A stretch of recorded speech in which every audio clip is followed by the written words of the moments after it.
Chapter 1. The wedding she should never have attended. The invitations had been printed on black vellum, edged in silver that caught the candlelight like trapped moonbeams. Elara had held hers for 3 days before deciding to go, turning it over in her hands until the corners softened with handling. Her name was written in ink that seemed to shimmer. Miss Elara Thorne, as if the letters themselves remembered when he used to whisper it against her skin. She shouldn't have come.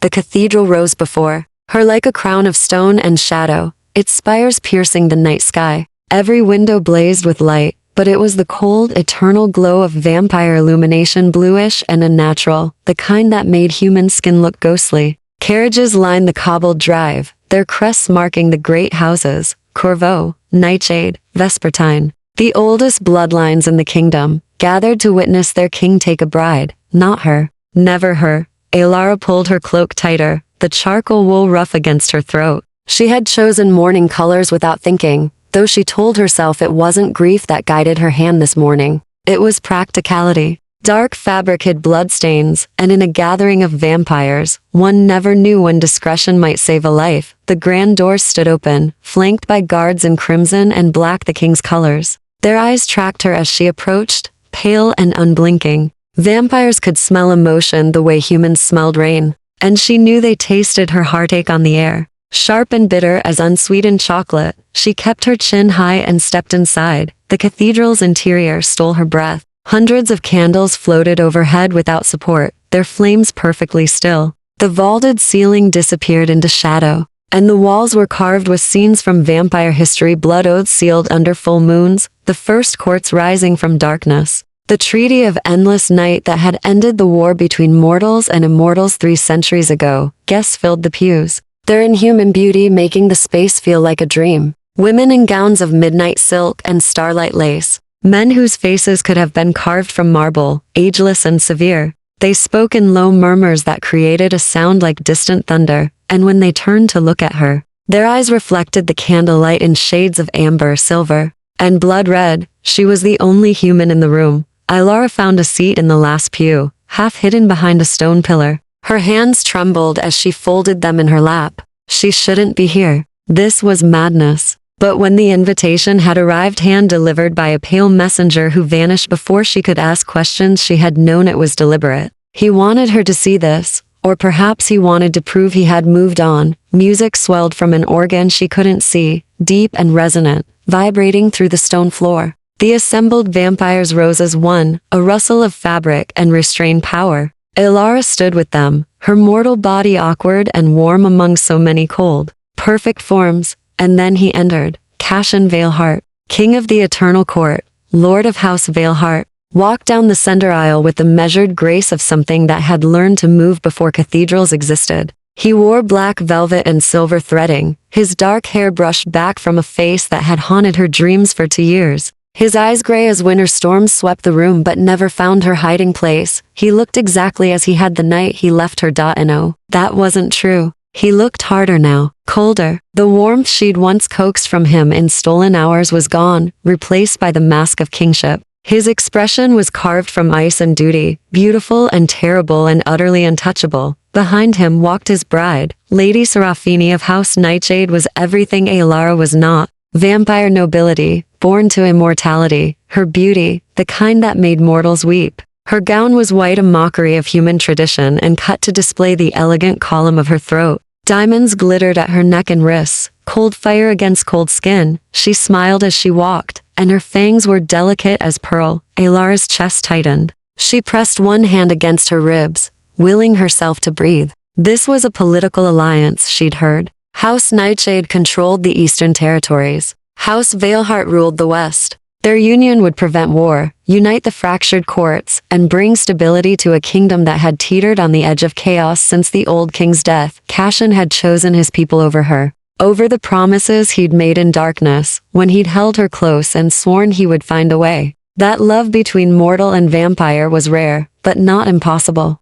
That she was worth the scandal, worth the risk. He'd lied, or perhaps he'd simply been practical. Kings didn't marry human women. They married alliances. They married power. The ceremony began in the old tongue, words that predated human memory. Elara didn't understand them, but she felt their weight, the ancient magic that bound vampires to their vows. Blood oaths were sacred. A vampire could not break them without losing part of themselves. When Cassian and Serafini spoke their promises, they would be bound for eternity. Forever was a long time when you couldn't die. Alara watched as Cassian took Serafini's hand. The officiant and ancient vampire whose face was more skull than flesh raised a silver blade. This was the part that mattered. The blood exchange. The sealing of the oath. She should look away. She should leave. But her body had turned to stone, rooted to this spot, forced to witness the death of every foolish dream she'd carried. The blade cut Serafini's palm. Then Cassian's, their blood darker than human blood, almost black welled and mingled as they clasped hands. The officiant began the binding words, and Cassian's eyes found hers across the crowded cathedral. For one heartbeat, the mask cracked.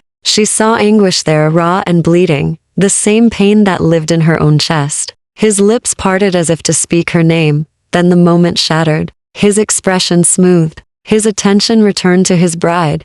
Alara didn't remember standing, didn't remember turning away. But suddenly she was moving through the side door, fleeing into the night as if wolves chased her. The cold air hit her face like a slap, and she gasped, stumbling down the cathedral steps. She would not cry, not here, not where they might smell her tears. Behind her, through the open doors, she heard the final words of the ceremony echo, bound by blood, sealed by night, eternal and unbreakable. Alara ran. She didn't stop until the cathedral was a distant glow behind her, until her lungs burned and her legs shook. Only then did she let herself feel it, the tearing grief, the rage, the humiliation of her own hope. He'd married another woman, and he'd made sure she watched. Chapter 2.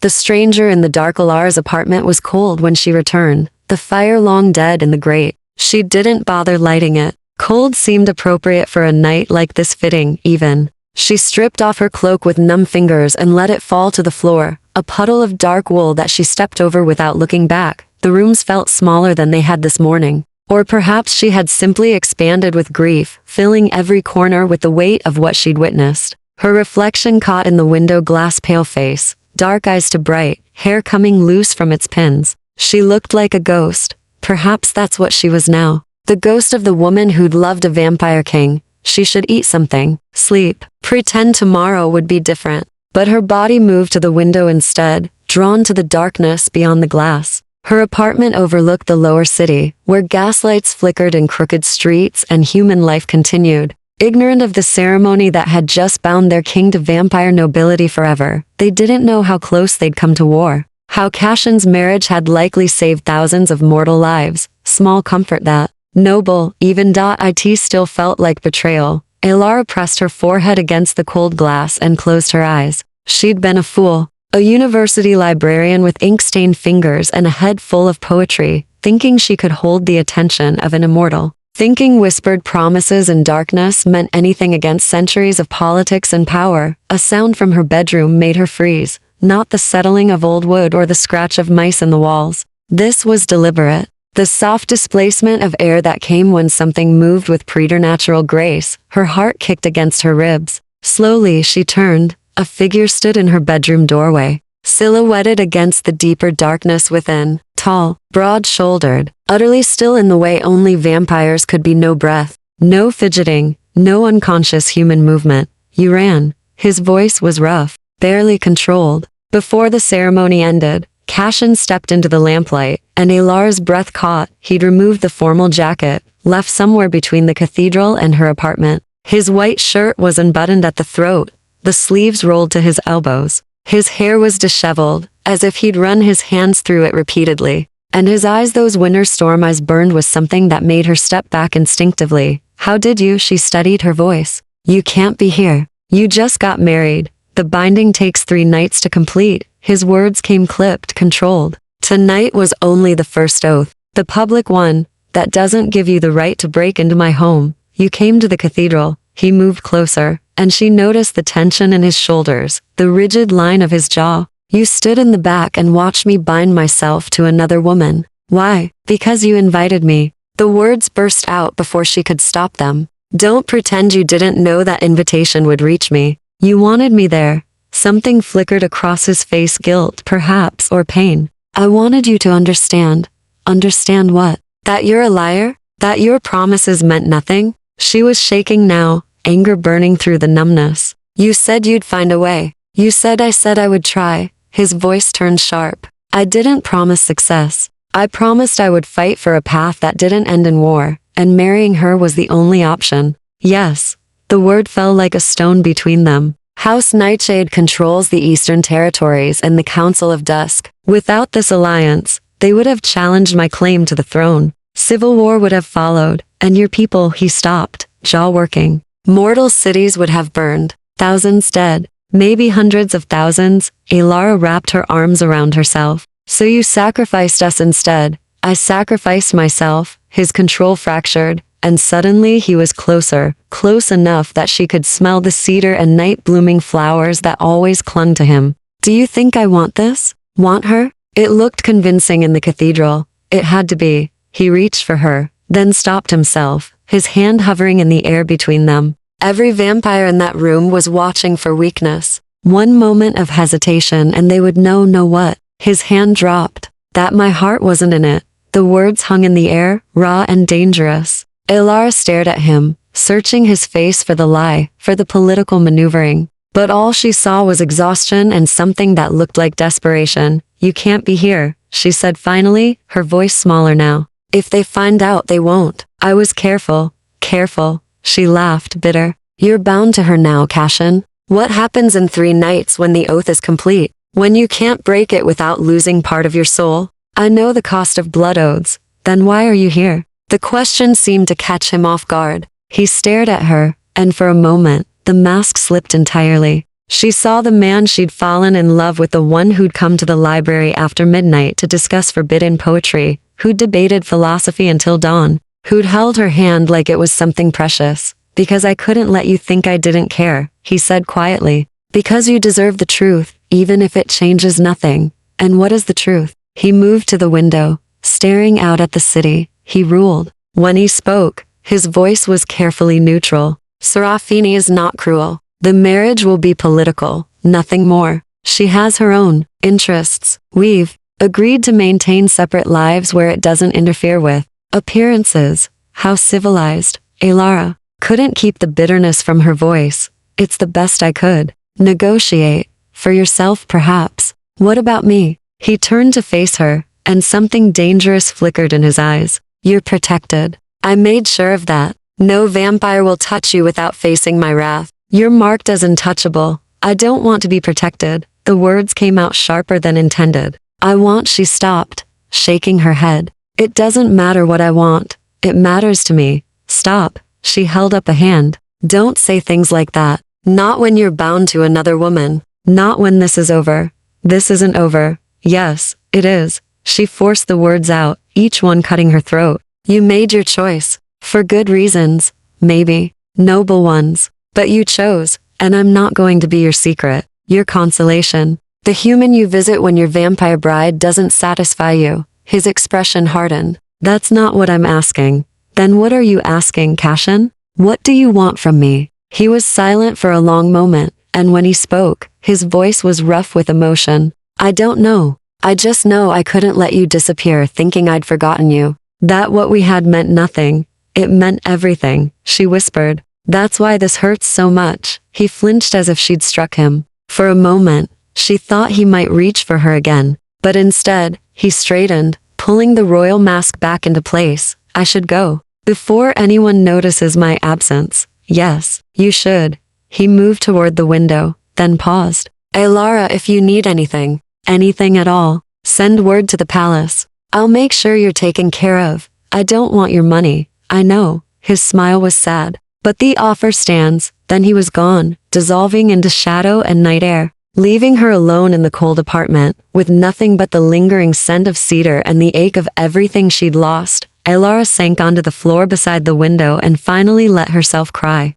Chapter 3. The wound that wouldn't hell. 3 weeks passed like a slow bleeding wound. Alara threw herself into work, cataloging ancient texts in the university's restricted collection. The oldest manuscripts were kept in the basement vault, away from sunlight and curious students. She spent her days surrounded by leather bindings and fading ink, translating dead languages and pretending the solitude was a choice rather than self-imposed exile. She avoided the market squares where gossip flowed like wine, avoided the broadsheets that documented every public appearance of the new king and his radiant bride, avoided mirrors when she could, because the woman staring back looked hollowed out, a husk going through motions. A tea night. She dreamed of gray eyes and broken promises. The knock came on a Thursday evening, just after sunset. Alara nearly didn't answer. She'd stopped receiving visitors, stopped accepting invitations to faculty dinners and poetry readings. But something about the insistence of the rhythm made her pause at the door. "Miss Thorne?"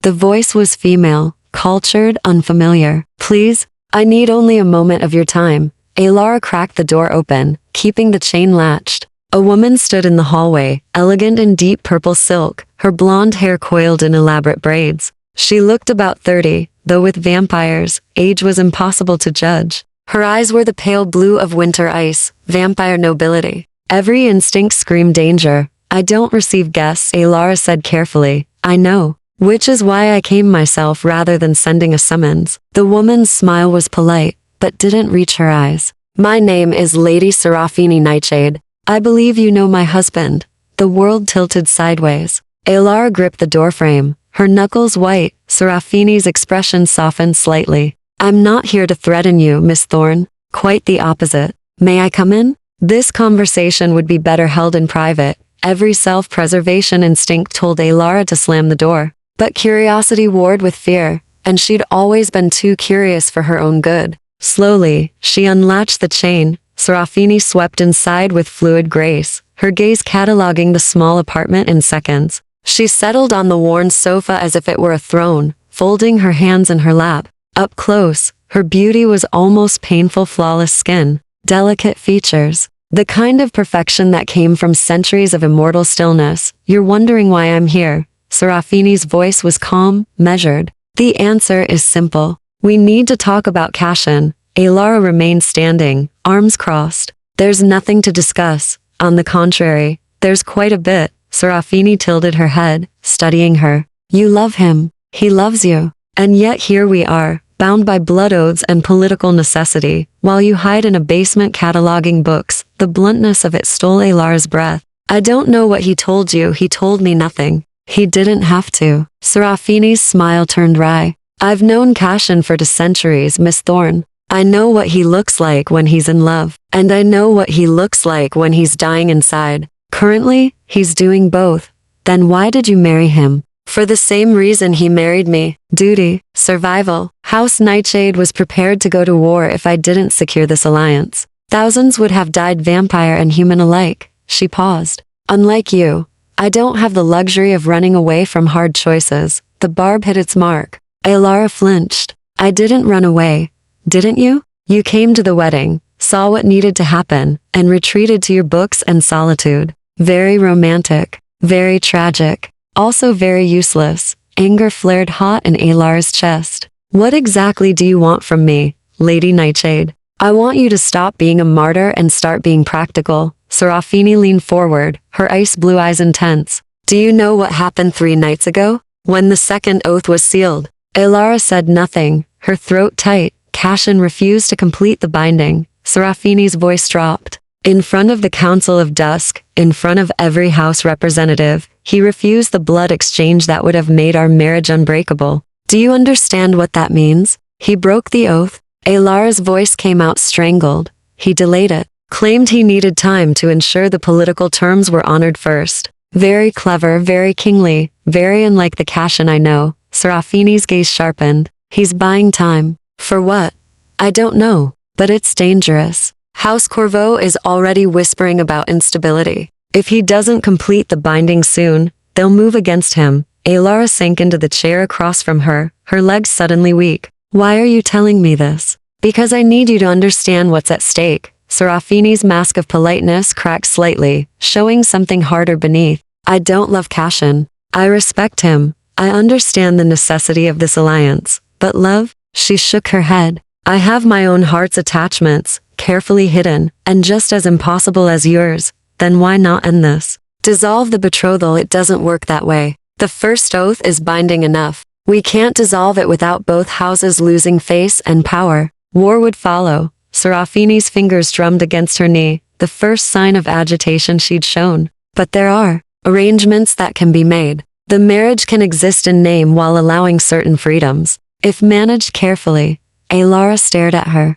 You're saying I'm saying that vampire marriages are not human marriages. We live for centuries. Passion fades or it doesn't, but either way, we learn to navigate complexity. Serafini's expression turned calculating. Cashin needs stability to hold the throne. I need the alliance to protect my house, but neither of us needs to be miserable for eternity. What about the blood oath? The binding? Will be completed, must be completed, for appearance's sake. But blood oaths govern loyalty and betrayal, not love. Serafini stood, smoothing her skirts. There are ways to honor the letter of a law while finding freedom in its margins. Alara's mind reeled. Why would you help us? Because a distracted king is a vulnerable king. Because I'm practical enough to know that fighting against true love is exhausting and pointless. And because Serafini moved toward the door, then paused. Because I know what it's like to want something you can't have. To love someone the world says is forbidden. Who? The question slipped out before Alara could stop it. Serafini's smile was sad and secretive. Someone who would start a war just as surely as Cashin's choice of you would.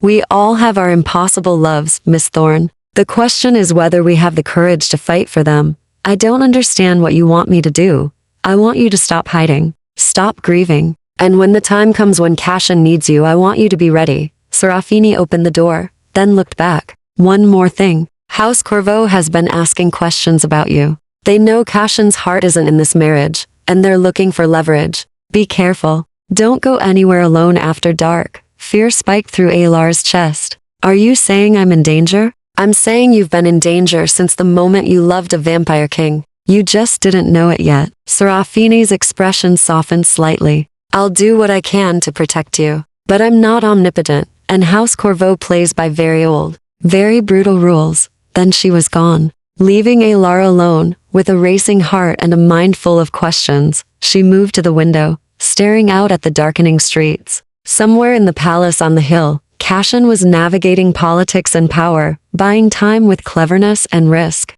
And she was here, cataloging books, pretending safety could be found in solitude. Serafini was right. She'd been running, but the question remained, if she stopped running, what then? What could a mortal woman offer a vampire king that was worth the danger, the scandal, the potential war? The answer came quietly, settled in her chest like a bird finding its perch. Herself, her courage, her choice to stand beside him despite the cost. It wasn't much, but perhaps it was enough. Alara turned from the window and began to plan. Chapter 4.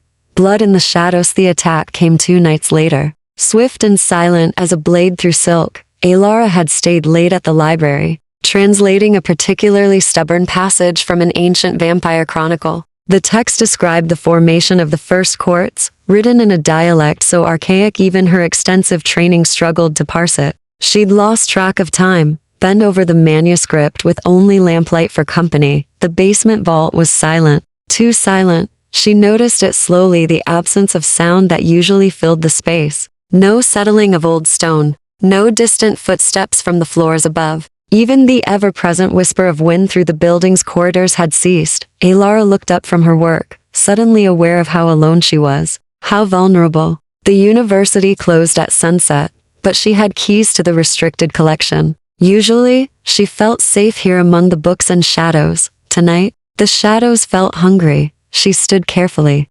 listening. Nothing, but the air had changed, grown thicker somehow, pressing against her skin like a warning. Every human instinct screamed danger, even as her rational mind searched for explanations. Then she smelled it. Copper and coldness. Blood and something else, something ancient and wrong. A figure emerged from between the shelves, materializing from darkness as if shadow had taken flesh. Male, tall. His eyes gleamed red in the lamplight, and when he smiled, his fangs were long and sharp as daggers. Miss Thorne. His voice was cultured, almost gentle. How convenient. I was told I might find you here. Alara's hand moved to the letter opener on the desk. Useless against a vampire, but her fingers closed around it anyway. The library is closed. You need to leave. I don't think so. He moved closer, unhurried, confident. You're going to come with me, quietly, without fuss. And if you're very cooperative, I might even let you live through the night. Who are you?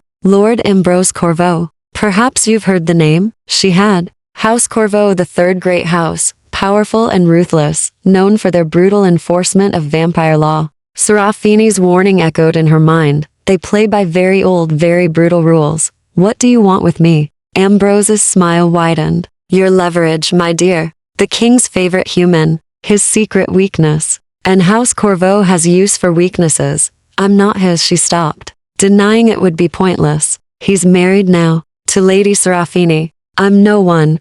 Oh, but that's not quite true, is it? Ambrose circled closer, predatory and patient. He refused to complete the blood oath. Very irregular. Very telling. And when we investigated why the great Cassian Veilheart might risk political instability, your name kept surfacing. A librarian. How quaint. Alara backed toward the vault's rear exit, her mind racing. The door was 20 feet away. Even if she ran, he'd catch her in seconds. Vampires move faster than human eyes could track, but she had to try. Running would be unwise, Ambrose said, as if reading her thoughts. I'm trying to be civilized about this. Don't make me resort to less pleasant methods. The king will do nothing. By the time he discovers you're missing, you'll already be in Corveau territory. And if he wants you back alive, he'll negotiate. Complete the binding with Serafini. Make concessions to House Corveau. Stabilize the realm under terms favorable to us. Ambrose's expression turned cold. Or we'll send him pieces of you until he agrees. Terror flooded her veins, sharp and clarifying. Alara's fingers tightened on the letter opener. You're going to start a war over me? We're going to prevent a war. By removing the distraction that keeps our king from his duties, he extended one pale hand. Come, now, before I lose patience. She threw the letter opener. It was a desperate move, born of panic rather than strategy. The blade spun through the air, and Ambrose caught it lazily between the fingers, amused rather than threatened. Really, Miss Thorne? Alara ran. She made it 5 steps before iron-strong arms caught her from behind. Ambrose slammed her against the shelves hard enough to rattle books from their places. His hand closed around her throat, lifting her until her toes barely touched the floor. I was trying to be gentle, he hissed, his breath cold against her face. But perhaps a lesson in obedience is needed first. His fangs descended toward her throat. The window exploded inward. Glass sprayed across the vault as a dark shape crashed through. Moving with violence and fury, Cassian materialized between her and Ambrose, his hand locked around the Corveau vampire's throat. He ripped Ambrose away from her and threw him across the room with inhuman strength. Ambrose hit the far wall and crumpled, but rose immediately, hissing. Veilheart, how unexpected. Touch her again and I'll scatter your ashes across 3 kingdoms. Cassian's voice was barely recognizable, cold, lethal, absolutely certain. His eyes had gone full silver. The color vampire's eyes turned in combat. By what right do you enter my city and threaten my people? Your people? Ambrose wiped blood from his mouth, grinning. She's not your people, Veilheart. She's your liability. The thing that makes you weak. Cassian moved so fast Alara's eyes couldn't follow. One moment he stood before her. The next, he had Ambrose pinned against the stone wall, forearm crushing his windpipe. I am king by blood, right? And combat trial. I have held this throne for 3 centuries through wars. You're too young to remember.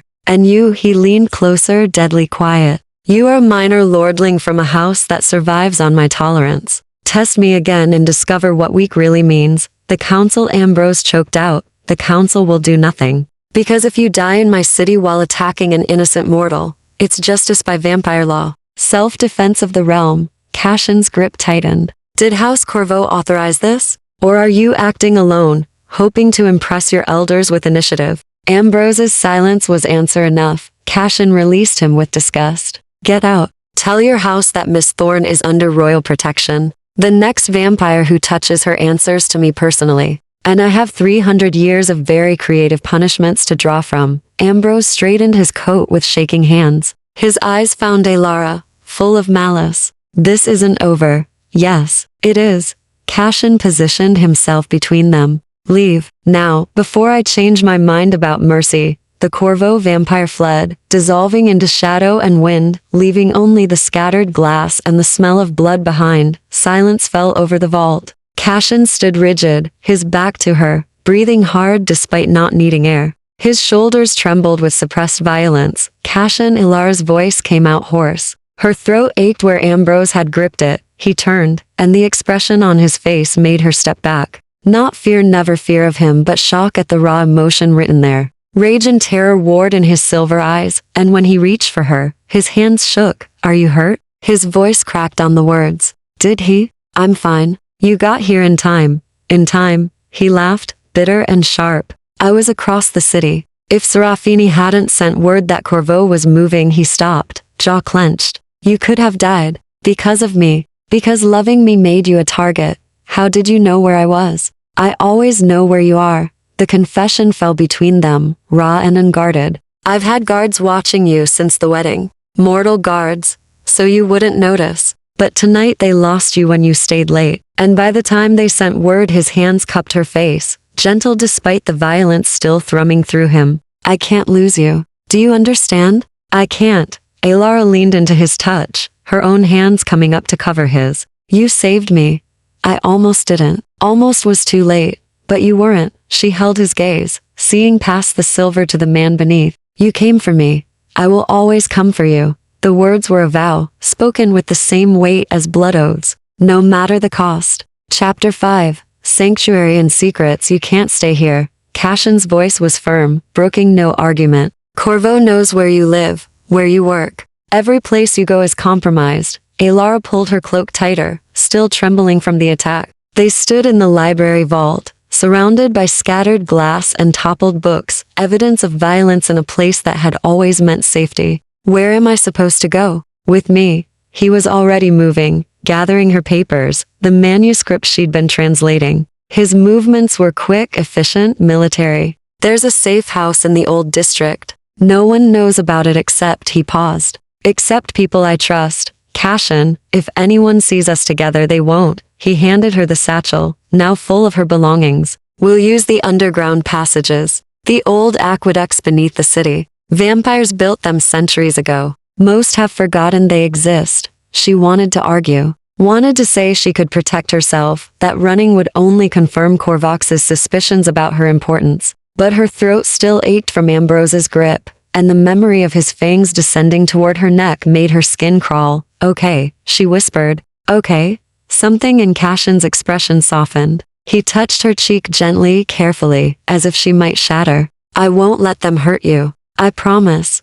You can't promise that. Not against an entire house. Watch me. He led her through the library's back corridors to a maintenance door she'd never noticed. Behind it, stone stairs spiraled down into darkness. Cashin produced a small witchlight, a globe of cold, blue-white flame that hovered above his palm, and they descended. The air grew colder as they went deeper. Water dripped somewhere in the distance, echoing through vast spaces. The stairs ended in a tunnel carved from living rock, its walls marked with symbols that predated the human city above. The first courts built these, Cashin explained, his voice low. When vampires first came to this land and needed to move unseen during daylight hours. Most have collapsed or flooded, but some remain. Ilara ran her fingers along the symbols. They were beautiful in their strangeness, spirals and geometric patterns that seemed to shift in the witchlight's glow. You've used them before. To visit you.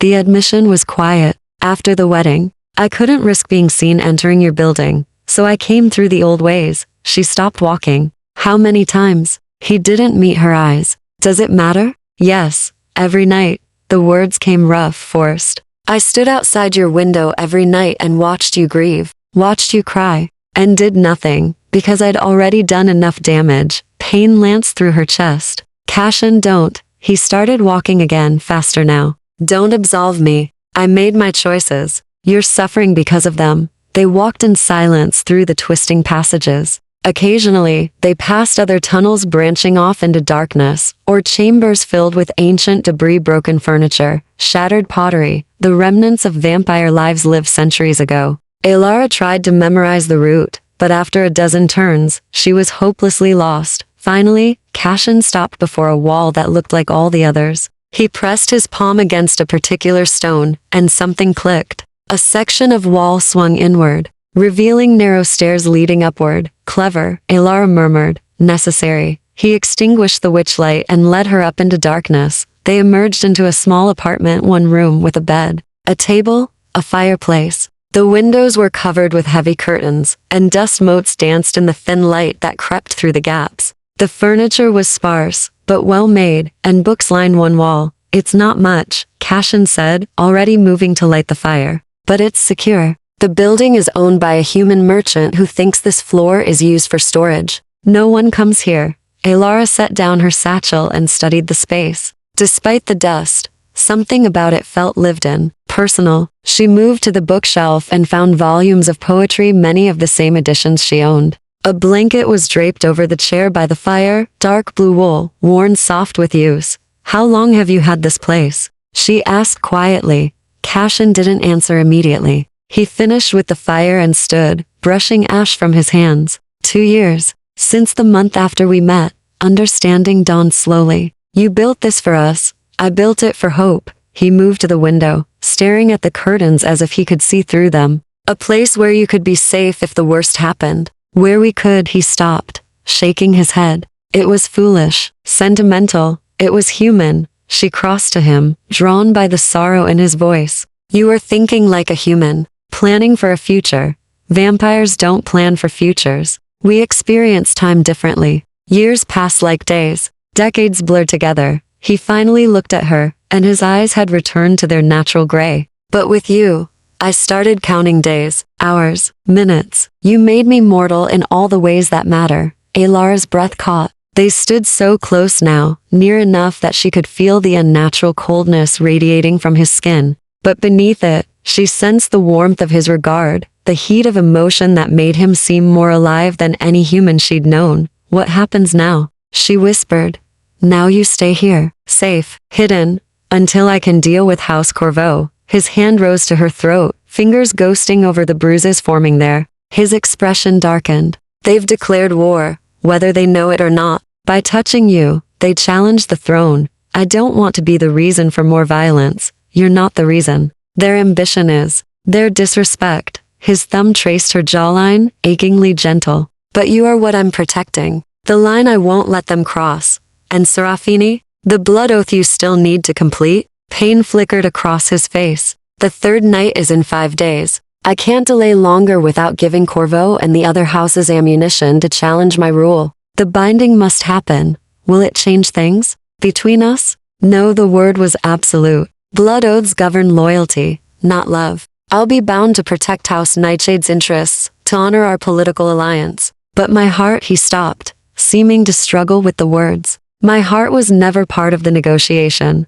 Elara should step back, should maintain distance, propriety, all the walls she'd built in the past 3 weeks. But her hand rose to cover his, where it rested against her face, holding him there. I'm terrified, she admitted, of what loving you costs, of what might happen if Corvo comes for me again, of losing you, even though I never really had you. You have me. His other hand found her waist, drawing her closer. In every way that matters, you have me. The throne, the crown, the political marriage, those are costumes I wear. But this, his forehead rested against hers, and she felt him shudder. This is real. You are real.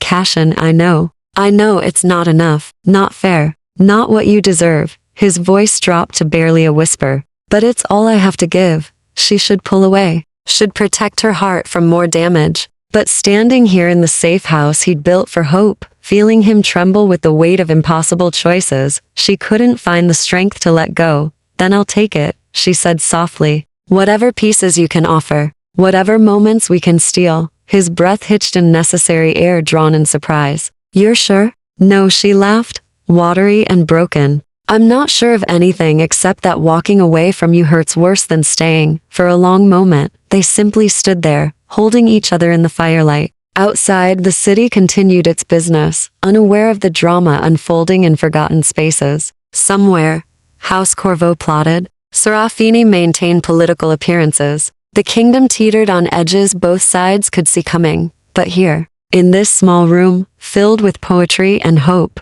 a vampire king and a mortal woman chose each other despite the cost. It wouldn't be enough to save them. But perhaps it would be enough to make the fight worthwhile. Cashin pulled back slightly, his expression serious. You should rest. You've had a shock tonight. What about you? I need to return to the palace before my absence is noted. And I need to have words with House Korvox's representatives. His smile was cold. Very pointed words. Be careful, always. He pressed a kiss to her forehead, chaste and reverent. Lock the door behind me. Don't answer it for anyone. I'll return tomorrow night. Then he was gone, slipping back into the tunnels. Leaving her alone in the sanctuary he'd built from hope and desperation, Alara locked the door and sank into the chair by the fire, her body finally acknowledging its exhaustion. She should sleep, should process everything that had happened tonight. Instead, she reached for one of the poetry books and opened it to a dog-eared page. The poem was about impossible loves and the courage to claim them anyway. She smiled despite her tears and began to read. Chapter 6. The Truth in Blood. Cassian returned the following evening carrying supplies, food, candles, fresh clothing that somehow fit her perfectly. He said nothing about how he'd obtained her measurements, but Alara noticed the way his gaze lingered on her, cataloging details with the precision of someone who'd been paying attention for a very long time. The palace is in chaos, he said, unpacking bread and cheese onto the small table. House Corvo denies authorizing Ambrose's attack, claims he acted alone, motivated by misguided loyalty. Do you believe them? No, but proving otherwise would require evidence I don't have. He moved with controlled frustration, each gesture tight. Lord Matthias Corvo, Ambrose's father, offered formal apologies and restitution. Very proper, very political. All while his eyes promised retribution, Alara wrapped her arms around herself. So nothing's resolved. Nothing's ever resolved in vampire politics. We simply achieve temporary stalemates and call them victories. He finally looked at her fully, and some of the hardness left his expression. But you're safe. That's what matters, for now. For as long as I draw breath. He crossed to her, lifting her chin to examine her throat. The bruises had deepened to purple and yellow, finger-shaped marks that made his jaw clench. Does it hurt? Only when I swallow. His thumb traced the edge of the bruising with infinite care. I should have killed him. Politics be damned. Then you would have given Corvo exactly what they wanted, proof that you're unstable, emotional, vulnerable because of me. She caught his hand, stilling it. You did the right thing, the strategic thing, not the same as right. He pulled away, pacing to the window. Do you know what the worst part is? Sitting in council meetings with Matthias Corvo, discussing trade agreements and border disputes, while knowing his son put hands on you, smiling, negotiating, pretending. Civility when I want to rip out his throat. That's what being king means. I'm starting to hate what being king means. The admission came raw, unguarded. 3 centuries I've held this throne, fought for it, bled for it, sacrificed for it. And for what? So I can watch the people I love suffer while I maintain appearances? Alara moved to him slowly. The people you love? He went very still. When he spoke, his voice was barely audible. You know what you are to me. I know what we were. Before the wedding, before Serafini, she stepped closer, bold, despite her racing heart. But things have changed. You're bound to her now, or will be. And I'm everything. The word burst from him like a confession torn free. You're everything I can't have, and everything I can't stop wanting. Does that satisfy you? Do you need me to bleed it out in words? I need to understand where I stand, what this is. She gestured between them. Are we just stolen moments? Secrets and lies and whatever time we can steal before duty calls you back? What do you want it to be? He turned to face her fully, and the intensity in his eyes made her breath catch. Tell me what you want, Alara, because I've spent 3 weeks trying to do the honorable thing, trying to let you go, and it's destroying me. I want the truth, not politics, not strategy. Her voice steadied with certainty. I want to know what happens when the blood oath is complete, when you're bound to Serafini for eternity, when there's no more delay or negotiation. What happens to us then? Cassian was silent for a long moment. Then he moved to the bookshelf, pulled down a leather-bound volume, and brought it to the table. The book was ancient, its pages yellowed and delicate. This is the Codex Noctis, the oldest laws governing vampire society. He opened it carefully, turning pages filled with elegant script. Here, the section on blood oaths and marriage bonds. Alara leaned over the book, struggling with the archaic language. I can't read this dialect. I'll translate. His finger traced the text. A blood oath between vampires binds loyalty, resources, and house allegiance. It prevents betrayal, ensures political stability, and creates magical ties that last until final death. He paused. But it says nothing about love. Nothing about fidelity beyond political alliance. Nothing about who we choose to keep in our hearts. Serafini said something similar. That vampire marriages aren't human marriages. She was telling the truth. Vampires live to long for human concepts of monogamous romance. We form political alliances, yes. But our hearts, he closed the book carefully. Our hearts follow different rules. Serafini has her own attachments. I have mine. As long as we honor the political requirements of the oath, the rest is private. So you're saying we can continue? Secretly, I'm saying he struggled for words. I'm saying that in 3 nights, I'll stand before the council and complete the binding with Serafini. I'll be bound by blood and law to protect House Nightshade's interests, to present a united front, to fulfill the political requirements of a royal marriage. But when the ceremonies end and the council chambers empty, I will come back here. To you. If you'll have me. Hope and uncertainty warred in her chest. As what? Your mistress? The human you keep hidden while you play the perfect vampire king? As my heart. His hands cupped her face, gentle despite the passion in his voice. As the woman I choose when all the choosing is done. As my partner in every way that matters, even if the world can't see it. That's not enough, she whispered, even as she leaned into his touch. You deserve more than stolen moments. So do I know. Pain fractured his expression. I know, and I have no better answer. I can't change what I am or the responsibilities that come with this crown. I can't dissolve the oath without triggering war. I can't make you my queen in name, even though you already rule my heart. His forehead pressed to hers. All I can offer is this. My truth, my loyalty, my love, flawed and complicated as it is.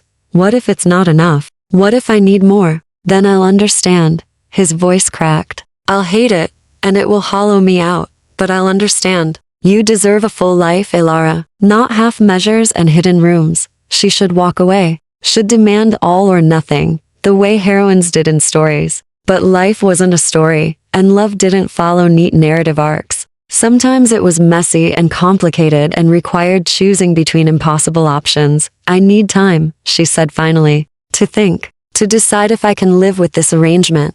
How much time? Until the binding is complete. Until you've fulfilled your duty to Serafini and House Nightshade. She stepped back, putting distance between them. Then we'll both know what we're truly choosing. Cashin nodded slowly, though she saw the fear in his eyes. Fear that she'd choose to leave. That she'd decide the cost was too high. Maybe she would. She honestly didn't know. I should go, he said quietly. Let you rest. Process. He moved toward the hidden door, then paused. Elara, whatever you decide, I want you to know something.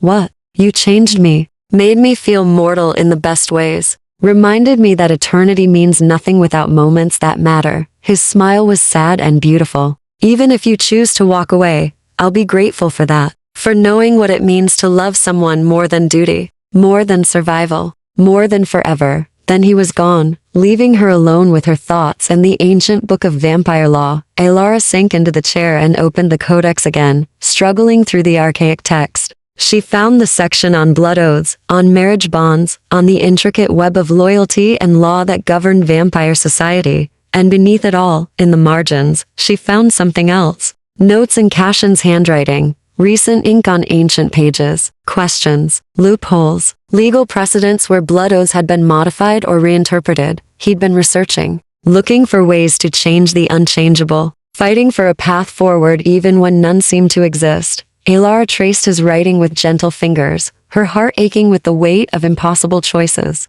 She loved him. That much was certain. But was love enough when it came wrapped in secrets and stolen time? When it required her to live in shadows while he walked in light beside another woman? She didn't know. But she had 3 days to decide. 3 days until the blood oath was sealed and their future, whatever shape it took, became real. Chapter 7. When shadows striketh, the attack came at dawn, when vampires slept deepest and humans moved freely through morning streets. Elara woke to the sound of splintering wood. The hidden door, Cashin's secret entrance from the tunnels, hung twisted on its hinges. 3 figures stood in the doorway, silhouetted against the darkness of the passage beyond. Not Corvo vampires. These were different colors, silver and midnight blue. and they moved with the jerky desperation of newly turned vampires, young and hungry and poorly controlled. Secure her, one hissed. Alive. Lord Matthias wants her breathing. Alara rolled from the bed, her mind racing. The window to high.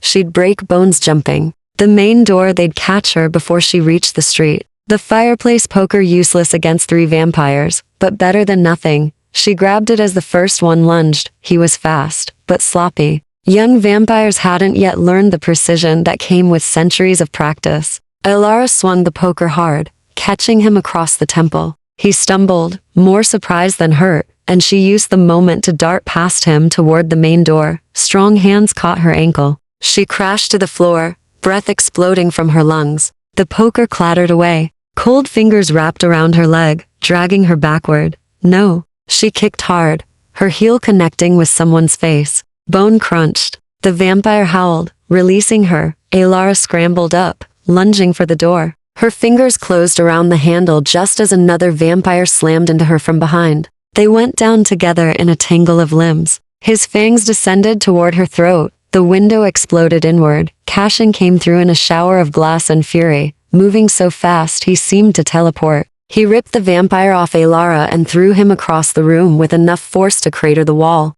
The other turned to face him, hissing, "You dare." Cashin's voice was barely human, edged with a violence that made the air itself feel dangerous. "You dare enter my sanctuary and touch her." Lord Matthias's orders one began. Cashin moved. The vampire's words cut off in a gurgle as Cashin's hand closed around his throat, lifting him off the ground. Lord Matthias sent children to do his killing. How insulting.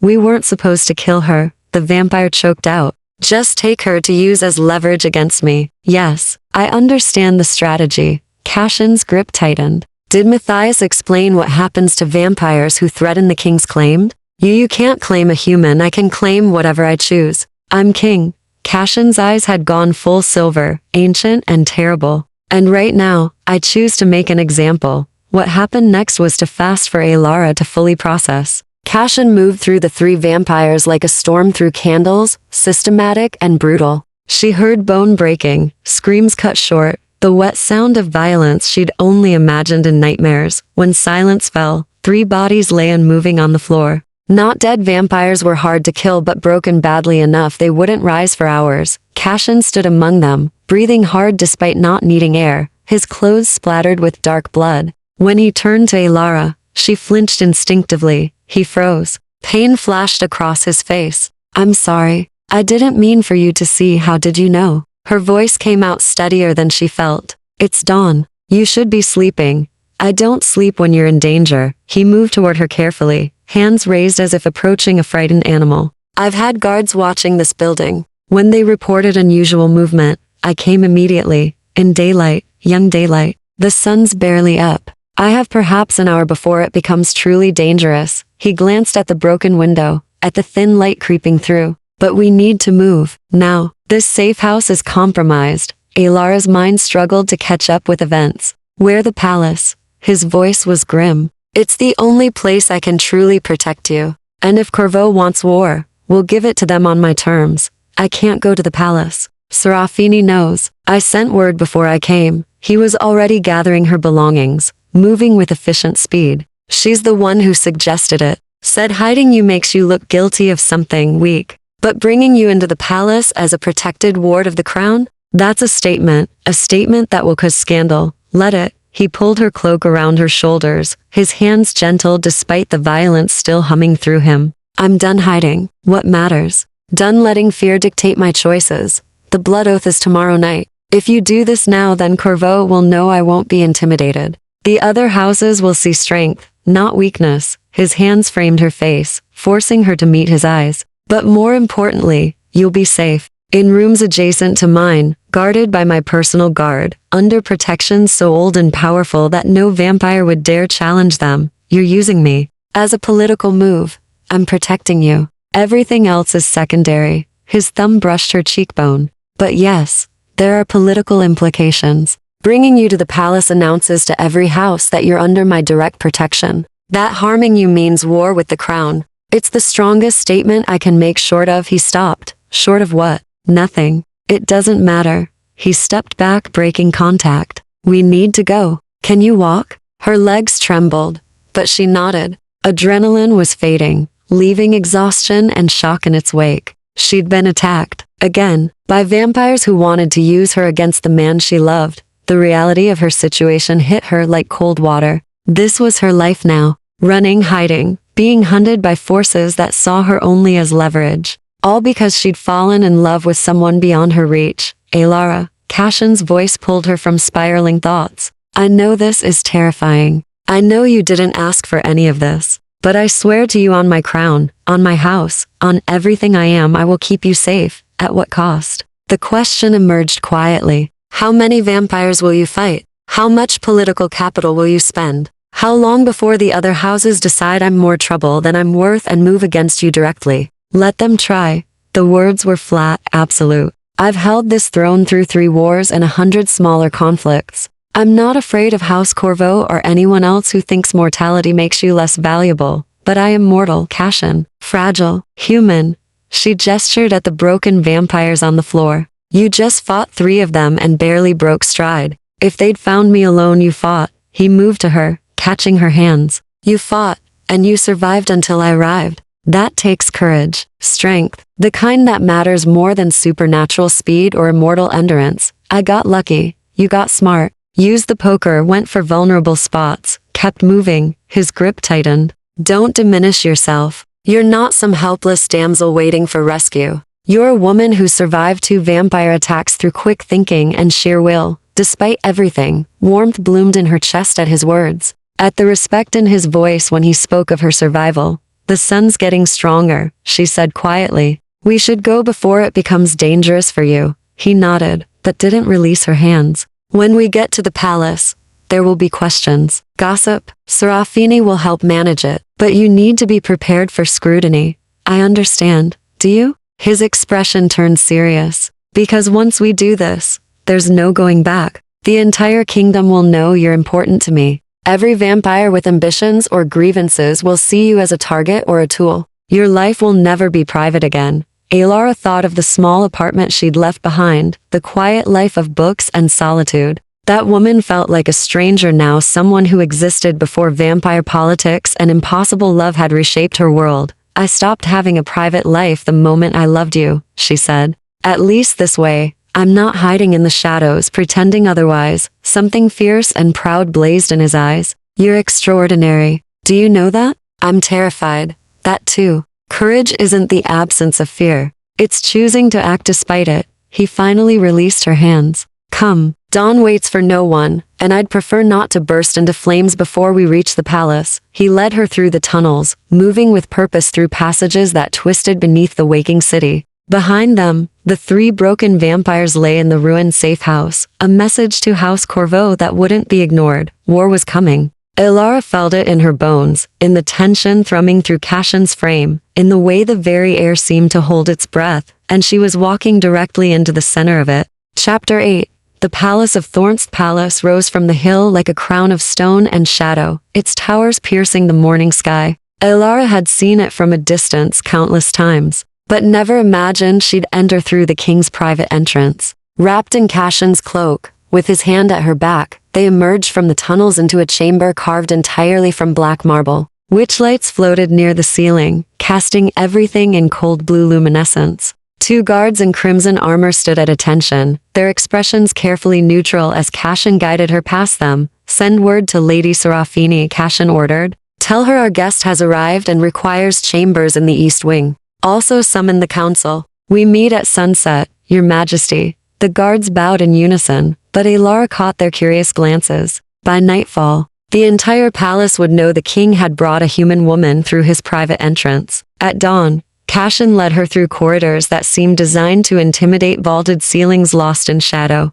walls hung with tapestries depicting vampire victories, floors of polished stone that reflected their passage like dark mirrors. They passed servants who pressed themselves against walls, eyes downcast, past courtiers who stared with undisguised interest. Alara kept her chin high, refusing to show how small she felt in this place of immortal power. Here, Cashin stopped before an ornate door carved with roses and thorns. The rose sweet. No one has used it in decades, but but it's defensible and connects to my chambers through a private passage. Of course it does, she murmured. His lips twitched. Practicality, not presumption. You'll have your own space, your own guards. But if danger comes, I want to reach you quickly. He opened the door, revealing rooms that stole her breath. The suite was beautiful in a way that felt almost alive. Rose-colored marble floors, walls painted with murals of gardens in eternal bloom, furniture upholstered in deep crimson and gold.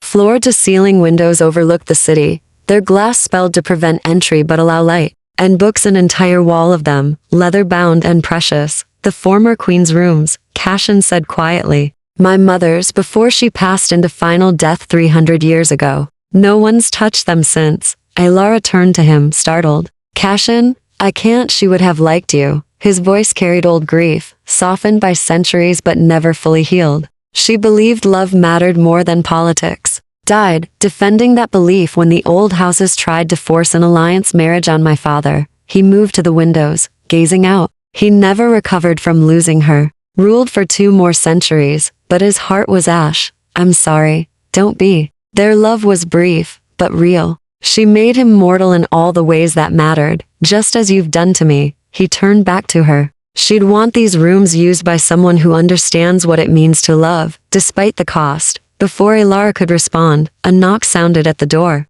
Serafini entered without waiting for permission, elegant in mourning robes of silver silk. Her expression was composed, but Alara caught the tightness around her eyes. So, Serafini said, taking in the scene, House Corvo moves faster than expected. How many did they send? 3.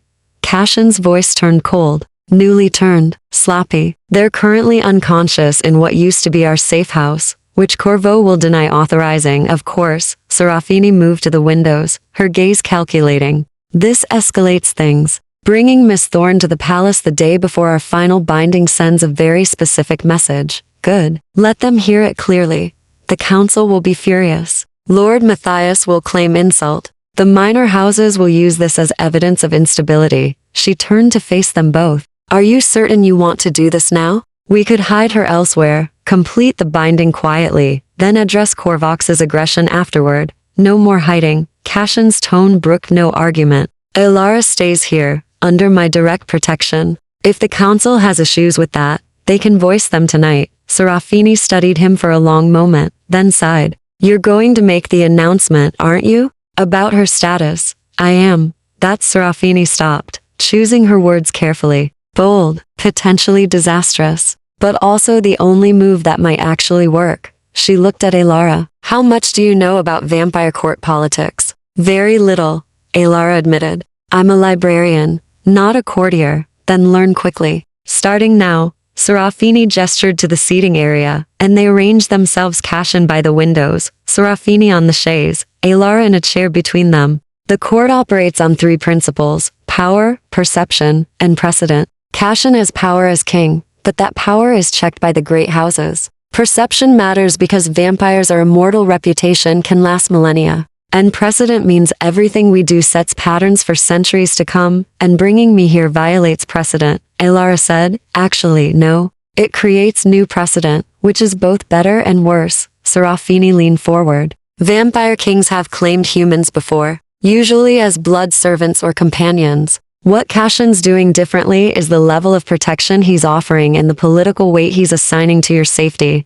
I'm claiming her as my consort, Cashin said flatly. Under the old laws, predating even the first courts, a king's consort holds status second only to his official spouse, and is afforded the same protections as royal blood. Alara's breath caught. That's not necessary. It's the only way to keep you truly safe. He moved to her, kneeling so they were eye level. As long as you're just the king's human, you're vulnerable. A curiosity, a scandal. But as my recognized consort, harming you becomes treason. Corvo, attacking you means attacking the throne itself. It also means every vampire in the kingdom will know exactly what you are to him, Serafini added. There will be no privacy, no anonymity. You'll be watched, judged, discussed in council chambers and gossip circles alike. And tomorrow night, Alara looked between them. When you complete the blood oath, I'll be bound to Serafini as political wife and house alliance, Cashin said. And you'll be recognized as my consort of the heart. Unconventional, yes, but not without historical precedent. King Aldrich the Wise maintained both for 4 centuries without issue, until his consort was assassinated by rival houses who saw her as a weakness to exploit, Serafini said dryly. Let's not pretend this is risk-free. Nothing about loving Cashin has been risk-free. Alara's voice came out stronger than she felt. At least this way, the danger comes with legal protection and political backing. Serafini's expression shifted to something like respect. You're braver than I gave you credit for. Most humans would run screaming from this situation. I tried running. It didn't take. A ghost of a smile crossed Serafini's face. I can see why he loves you. You have spine. She stood, smoothing her robes. Very well. I'll support this announcement at the council tonight. But Miss Thorne, you need to understand what you're agreeing to. As the king's consort, you'll be expected to attend certain functions, navigate vampire social dynamics, and maintain dignity under intense scrutiny. Can you do that? Alara thought of the library vault, of fighting off vampires with a fire poker, of standing in the cathedral and watching the man she loved marry another woman. She'd survived all of it. This was just another impossibility to navigate. I can learn, she said. Then we begin now. Serafini moved to the door, then paused. One more thing. When the council meets tonight, Lord Matthias will likely demand your presence. He'll want to see what kind of woman has captivated our king. You'll need to show strength without arrogance, intelligence without condescension. Think you can manage that? I faced down his son while he tried to abduct me. I can handle the father. Cashin made a sound that might have been a laugh. Serafini's smile turned genuine. Oh, I like her, Serafini said. This might actually work. She swept from the room, leaving Alara alone with Cashin. He rose from his crouch, exhaustion finally showing in the set of his shoulders. You don't have to do this. I can find other ways to protect you. What other ways? More hiding? More running? She stood, facing him. You said you were done letting fear dictate your choices. So am I. This will change everything. Everything already changed. The moment I loved you. The moment Corvo decided I was leverage. She reached for his hand, lacing her fingers through his. At least this way, we stop pretending. Stop hiding. We face it together, whatever comes. He pulled her close, wrapping her in an embrace that felt like coming home and stepping off a cliff simultaneously. I don't deserve you. Probably not. She smiled against his chest. But you're stuck with me anyway. Outside, the sun climbed higher, and somewhere in the palace, preparations began for a council meeting that would reshape the kingdom's future. But in the Rose Suite, surrounded by the ghosts of old love and the promise of new courage, Alara allowed herself one moment of peace before the storm. Tomorrow night, the blood oath would be sealed. Tomorrow night, everything would become permanent. But today, she stood in the king's arms and chose him anyway. Chapter 9. The Council of Fangs and Set arrived quickly. Alara dressed with Serafini's assistance, donning a gown of deep burgundy silk that the vampire queen had sent from her own wardrobe. It fit perfectly, tailored with supernatural precision, and made Alara look older, more regal than she felt. Armor, Serafini explained, adjusting the neckline to fully cover Alara's bruised throat. In vampire courts, appearance is strategy. This dress announces that you're under royal protection, that you belong in these halls, and that you're not intimidated by their scrutiny. Even though I am, Alara admitted, of course you are. You'd be a fool not to be. Serafini stepped back, examining her work. But they don't need to know that. Hold your head high, speak only when directly addressed, and remember you've survived 2 vampire attacks through courage and quick thinking. Half the council hasn't faced real danger in centuries. A knock at the door announced Cashin's arrival. He entered wearing formal regalia, black velvet coat embroidered with silver thread, his house crest prominent at his collar. He looked every inch the king, powerful and remote, until his eyes found Alara and softened. Beautiful, he murmured. Then, more formally, are you ready? No, but let's go anyway. He offered his arm, a gesture so human it made her heart ache. Together, they walked through corridors now filled with vampires emerging from day sleep. Courtiers bowed as they passed, their curious stares following Alara like physical touches. Whispers rippled in their wake. The council chamber was circular, its dome ceiling painted with constellations that shifted and moved. 13 chairs arranged in a semicircle faced a raised dais where Cashin's throne stood. Each chair bore a house crest veil heart nightshade, Corvo. and 10 others representing the kingdom's vampire nobility. The council members were already assembled, their ancient faces turning as Alara entered. She felt their gazes like knives, assessing, measuring, finding her wanting. Lord Matthias Corvo sat in the third chair, his expression neutral, but his eyes cold as winter. Graves, Cashin led her to a smaller seat, positioned slightly behind and to the right of his throne. A consort's place. The message was unmistakable. "My lords, my ladies," Cashin said, his voice carrying effortlessly through the chamber. "Thank you for gathering on short notice. We have much to discuss." "Indeed we do." Lord Matthias rose, his movements fluid, despite apparent age. "Starting with the humans sitting in the Queen's shadow. Would your Majesty care to explain this? Irregularity? Miss Alara Thorne sits there by my invitation and under my protection." Cashin's tone was mild, but steel underneath. "She is here because House Corvo has twice attempted to abduct or harm her. Such actions against a person under royal protection constitute treason." Murmurs rippled through the council. Matthias's expression never changed. "Your Majesty, I have already offered apologies and restitution for my son's unauthorized actions. As for this morning's regrettable incident, 3 vampires wearing Corvo colors broke into a secured location and attempted to kidnap Miss Thorne at dawn. Are you claiming no knowledge of this either?" "I am claiming that young vampires occasionally act without house sanction. Their enthusiasm sometimes exceeds their judgment." Matthias spread his hands. "I cannot be held responsible for every newly turned vampire's poor decisions. You can when they wear your colors and follow your orders." Cashin leaned forward. "Let's dispense with pretense, Matthias. You wanted leverage against me. You saw Miss Thorne as a weakness to exploit. You miscalculated. Did I?" Matthias's smile was thin. "You've brought a mortal into the palace, seated her in your mother's chambers, and are clearly preparing to announce some formal recognition of her status. All on the eve of completing your blood oath to Lady Serafini. If I wanted to make you look unstable and distracted, I couldn't have orchestrated this better myself. Then perhaps you should wonder why I'm doing exactly what you claim would weaken me." Cashin stood, commanding the room's attention. "I hereby formally recognize Alara Thorne as my consort under the ancient laws predating the first courts. She is afforded all protections, privileges, and status commensurate with that position. Any action against her is an action against the throne itself." The chamber erupted. Voices raised in shock, outrage, surprise. Lady Vespertine of House Moonshadow stood, her pale face furious. "You cannot be serious. A human consort? While bound to Lady Serafini? I can and am." Cashin's voice cut through the chaos. "King Aldrich maintained both political wife and heart's consort for centuries. The precedent is clear. King Aldrich's consort was murdered by enemies who saw her as his greatest vulnerability." Another council member called out.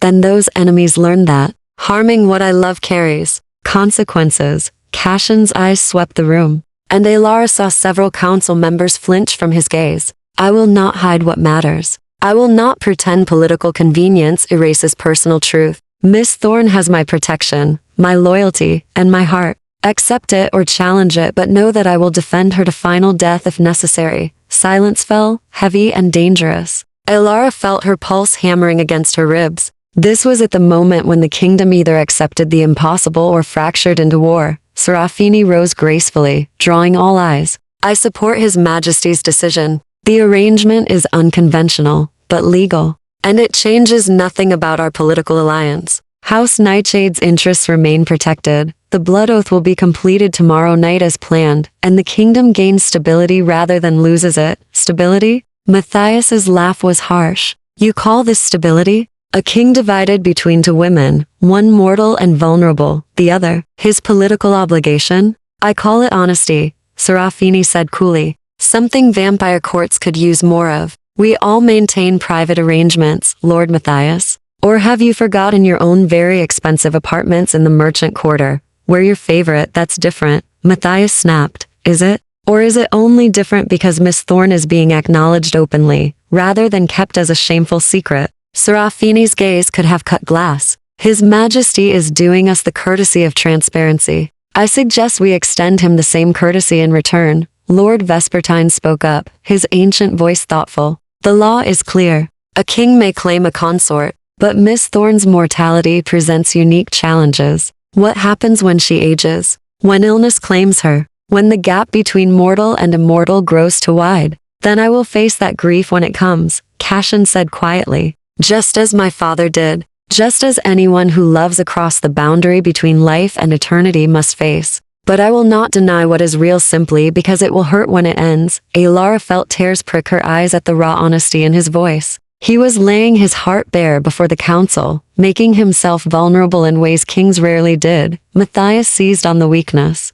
And what of children? Of heirs? A mortal consort cannot give you what House Veilheart needs for succession. House Veilheart's succession is secured through my brother's line. You know this, Matthias. You're grasping at objections. Cassian's patience was clearly wearing thin. If you wish to formally challenge my right to claim a consort, do so. Otherwise, accept the reality and move on to matters of actual importance, such as... Matthias's smile turned predatory. Such as why House Corvo has been amassing weapons and fortifying border holdings for the past 6 months. Cassian's words fell like stones. Such as why your household expenditures show payments to mercenary vampire clans known for political destabilization. Such as why 3 separate intelligence sources report Corvo meetings with exiled houses who oppose my rule. The temperature in the room seemed to drop. Matthias's expression went carefully blank. Are you accusing me of treason, Your Majesty? I'm observing patterns. Draw your own conclusions. Cassian sat back on his throne, the picture of casual power. You wanted to use Miss Thorne as leverage to control me. When that failed, you hoped the scandal of openly claiming her would weaken my position. But I've turned your strategy against you. Now you must either accept my right to personal happiness or openly challenge my authority. Choose carefully, Matthias. One path leads to negotiation. The other leads to war. The standoff stretched, taut as a drawn bowstring. Alara held her breath, watching Lord Matthias calculate odds and outcomes. Finally, he bowed shallow, barely respectful, but a bow nonetheless. I accept His Majesty's right to claim a consort, though I maintain this decision is unwise and potentially destabilizing. He sat, his expression promising future trouble. The other council members murmured agreement, some more grudging than others. The crisis had passed. For now, Cassian conducted the rest of the meeting with efficient precision. Trade disputes, border patrols, preparations for tomorrow's final binding ceremony. Alara sat silent through it all, learning the rhythms of vampire politics, the careful dance of power and perception. When the council finally adjourned, she felt exhausted despite having spoken barely a word. Cassian escorted her back to the Rose Suite, his hand steady at her back. Only when the door closed behind them did his composure crack slightly. That was, he stopped, running a hand through his hair. You were perfect. Exactly right. I barely spoke. Chapter 10. Blood Oaths and Broken Hearts. Final binding ceremony was held at midnight in the Cathedral of Eternal Night. Alara stood in the gallery reserved for honored guests, wearing midnight blue silk that Serafini had insisted upon. Not black, the vampire queen had said. Black is for mourning. You're witnessing a political alliance, not a funeral. But it felt like both as Alara watched the cathedral fill with vampire nobility. Their ageless faces turned toward the altar in anticipation. Below, the floor was laid with white marble veined with silver, the traditional surface for blood oaths. Candles floated overhead, thousands of them, their flames perfectly still in air that didn't move. The assembled vampires created a sea of dark elegance, jewels glittering at throats and wrists, power humming through the space like a living thing. Cassian entered first, walking alone down the center aisle. He wore ceremonial armor, black plate etched with silver, his house crest prominent on the breastplate. His face was a mask of royal composure, revealing nothing. But Alara had learned to read the tension in his shoulders, the tight line of his jaw. He was hating every moment of this. Serafini followed, resplendent in white and silver, her blonde hair crowned with diamonds that caught the candlelight like captured stars. She moved with absolute grace, the perfect vampire bride. When she reached the altar, she and Cassian stood facing each other, and even from the gallery, Alara could see they were both performing roles rather than living them. The high priest, the same ancient vampire who'd officiated the first ceremony, raised his arms. His voice echoed through the cathedral, speaking in the old tongue that made Alara's bones ache with its weight. We gather to witness the final binding, the completion of oaths begun but not sealed, the joining of House Veilheart and House Nightshade in eternal alliance. He produced a ceremonial blade, its edge gleaming. Blood to blood, soul to soul, forever bound by laws older than memory. This was the moment. The final irrevocable step. The priest cut Cashin's palm first. Dark blood welled, nearly black in the candlelight. Then Serafini's. When their hands clasped, Alara felt something shift in the air, a thrumming pressure that made her ears pop. Magic, old and powerful, sealing the bond. Speak the words, the priest commanded. Cashin's voice rang clear. I, Cashin Veilheart, king of the eternal court, bind myself to Serafini of House Nightshade, my blood to her protection, my power to her defense, my loyalty to her house. From this night until final death, we are bound, Serafini responded, her words equally measured. I, Serafini of House Nightshade, bind myself to Cashin Veilheart, my blood to his throne, my power to his realm, my loyalty to his house. From this night until final death, we are bound. The pressure in the air intensified. Alara saw silver light bloom where their hands joined, spreading up their arms like living vines. The blood oath was taking hold, writing itself into their very souls. Breaking it now would tear pieces from them both, leave them less than whole. It was beautiful, terrible, absolutely irreversible. It is done, the priest declared. What blood has joined, let none tear asunder. The assembled vampires erupted in formal applause. Cashin and Serafini separated, and for just a moment, Cashin's gaze found Alara's across the crowded cathedral. In his eyes, she saw apology, pain, and determination. Then he looked away, turning to accept congratulations from the nearest nobles. Alara gripped the gallery railing, willing herself to breathe. He was bound now, eternally tied to another woman by magic and law and blood. The rational part of her mind understood. It was political, necessary, unchanged from what they'd discussed. But her heart ached anyway, watching him smile at Serafini, watching them play the role of perfect vampire couple for the assembled court. You're handling this better than expected. Alara turned to find Lady Vespertine beside her, the ancient vampire from the council. Her silver hair coiled in elaborate braids. Up close, her face was beautiful, but strange. Her features just slightly wrong in ways that suggested she'd been turned before humanity had fully evolved into its current form. I'm performing, Alara said quietly. Same as they are. Vespertine's smile was approving. Smart girl. We're all performing in one way or another. The ones who forget that are the ones who get hurt. She studied Alara with eyes that had witnessed millennia. You love him truly. I can smell it on you, that particular scent humans carry when their hearts are breaking but they're too stubborn to show it. Is that supposed to be comforting? No, it's supposed to be honest. Vespertine turned to watch the ceremony below, where Cashin and Serafini were now accepting formal blessings from each great house. I knew Cashin's mother. Watched her love his father with the same desperate certainty. You love her, son. She was extraordinary, fierce and gentle and absolutely uncompromising about what mattered. Cashin said she died defending her beliefs. She did. Walked into a council chamber and told the assembled houses that love mattered more than political convenience. That forcing her husband into an alliance marriage would break him in ways they couldn't afford. They killed her for it, called it treason, made it look like an accident. Vespertine's voice held old anger. But she won anyway. Her death prevented the forced marriage and proved that some things are worth dying for. Alara's throat tightened. Why are you telling me this? Because you remind me of her. That same stubborn courage, that willingness to stand in spaces where you don't belong and claim them anyway. Vespertine's ancient gaze pinned her. But also because I want you to understand the cost. Loving a vampire king means becoming a target for every enemy who wants to hurt him. It means watching him make impossible choices and standing beside him anyway. It means living with the knowledge that you'll age and die while he remains unchanging. I know all that.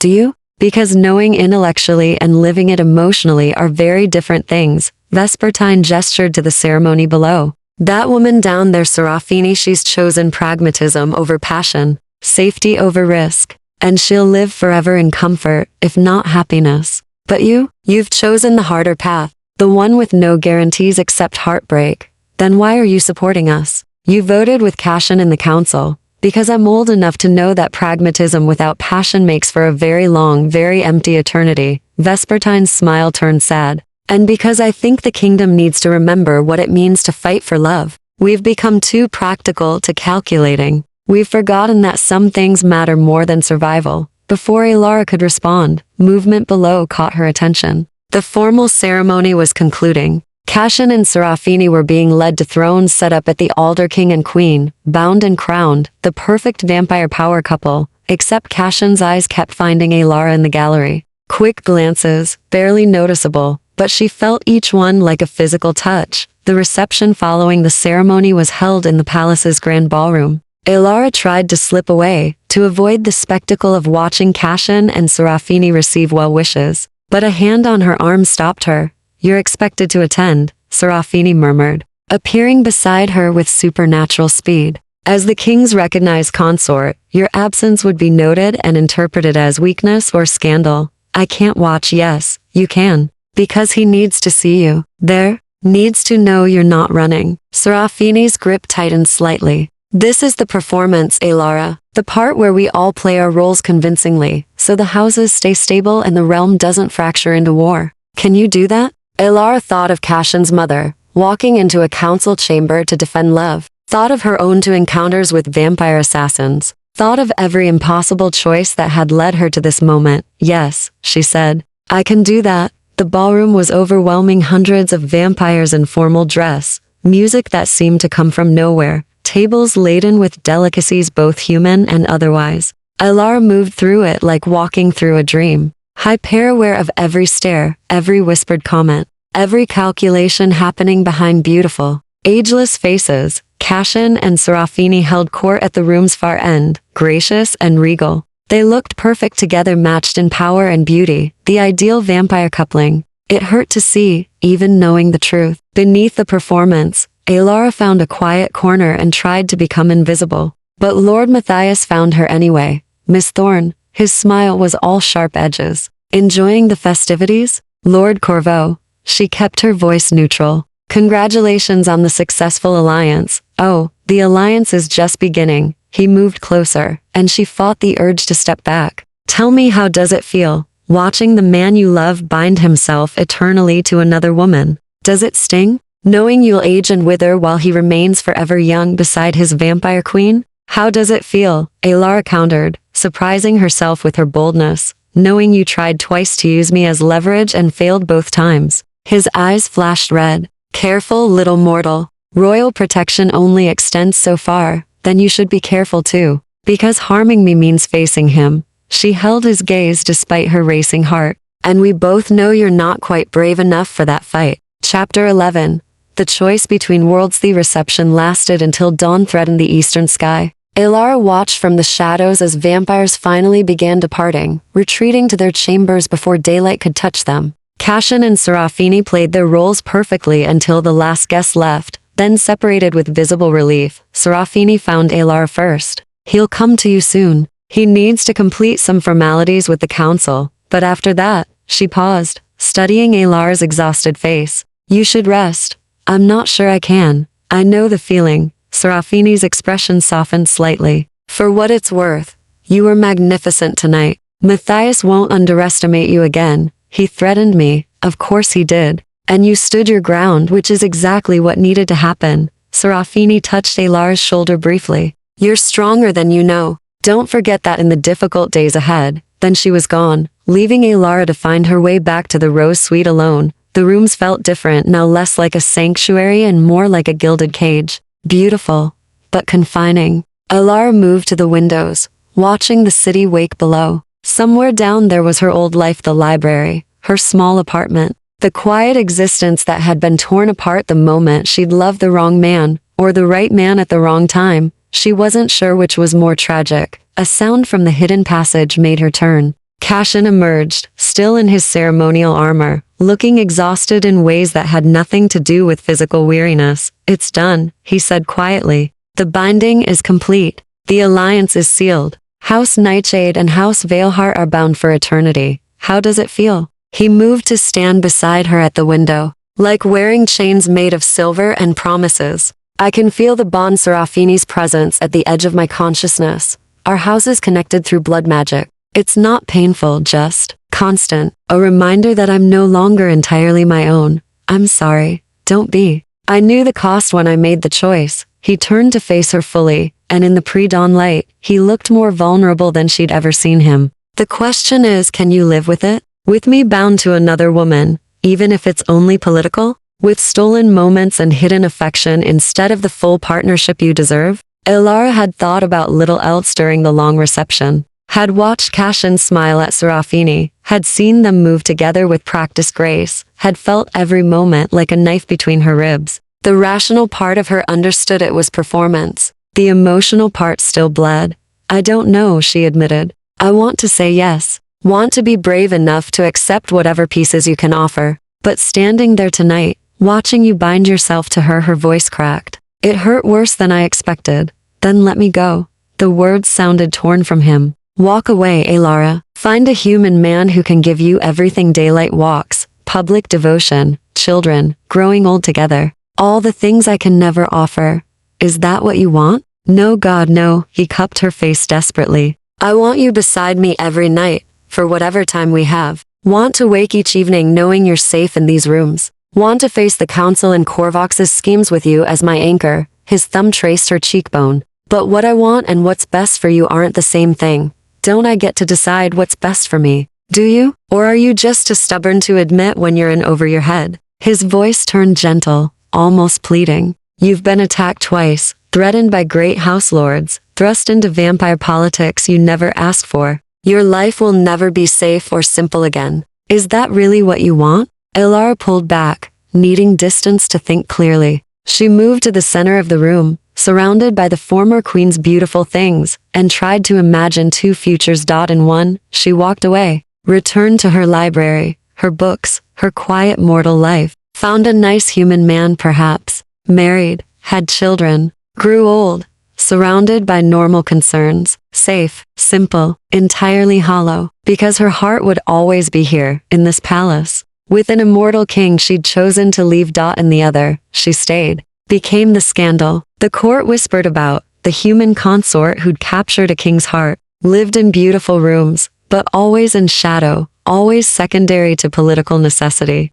faced danger from enemies who saw her as weakness to exploit, and loved Cashin with whatever time mortality allowed, knowing it would end too soon, knowing it would never be quite enough. Both futures hurt, but only one felt like truth. When I was a child, she said quietly, I read stories about humans who loved fairies or gods or demons, beings beyond their reach. The stories always ended badly. The human died or was transformed or lost everything trying to bridge the impossible gap. She turned to face him. I swore I'd never be that foolish. Never love something I couldn't hold. And yet here you are. Here I am. She smiled despite the tears threatening. Loving a vampire king. Facing down ancient houses. Choosing the story that ends in heartbreak because at least it's real. Cashin crossed to her in 3 swift strides, pulling her into his arms with something like desperation. You're certain? Because once you commit to this path, there's no easy escape. Corvo will keep testing. The court will keep judging. And eventually he stopped, jaw clenching. Eventually I'll die and you'll go on without me, she finished. I know. I've thought about it constantly. She pulled back enough to meet his eyes. But Cashin, we're all dying from the moment we're born. The only question is whether we spend our time living or hiding. Some would call choosing me hiding. Shutting yourself away in a vampire's palace, instead of embracing a full human life. Some would be wrong. Her voice strengthened with certainty. I've spent years hiding in libraries, keeping everyone at arm's length, choosing books over people because they were safer. Less complicated. She touched his face, feeling the cold perfection of immortal skin. You make me brave. Make me want to fight for something that matters, even when it's terrifying. That's not hiding. That's finally living. Something in his expression broke open, relief and joy and sorrow all tangled together. I don't deserve you. Probably not. But you're stuck with me anyway. She rose on her toes, pressing her forehead to his. For however long we have, whatever form it takes, I choose this. I choose you. He kissed her then, and it felt like sealing a different kind of oath. No blood magic or ancient words, just two people choosing each other despite impossible odds. When they finally broke apart, dawn was painting the eastern sky in shades of rose and gold. Cashin moved to the windows, closing the spelled curtains that would protect him from direct sunlight. I should let you rest, he said. You've been awake all night. Stay. The word emerged before she could second guess it. Please, I don't want to be alone right now. He studied her for a long moment, then nodded. They settled on the sofa together, Elara curled against his chest, his arms wrapped around her protectively. Outside, the city woke to a new day. Inside, they simply held each other, finding peace in the choice they'd made. What happens now? Elara murmured, half asleep against him. Now we face whatever comes together. Korvox's schemes, court politics, the weight of impossible choices. His voice rumbled through his chest. But we do it as partners. You and me against the world if necessary. That's very romantic. I can be romantic. Occasionally, she felt him smile against her hair. When I'm not being a paranoid vampire king managing political crises, I'll take what I can get. They fell silent. Content in the temporary sanctuary of the Rose Suite. Tomorrow would bring new challenges. Matthias would continue plotting. The court would continue judging. And the impossible gap between mortal and immortal would continue widening with each passing day. But today, they had each other. They had their choice, freely made and fiercely held. It would have to be enough. Outside, the sun climbed higher, and somewhere in the palace, Serafini slept in the queen's chambers, bound by blood oath to a king who loved another. The arrangement was unconventional, scandalous, politically dangerous. It was also honest.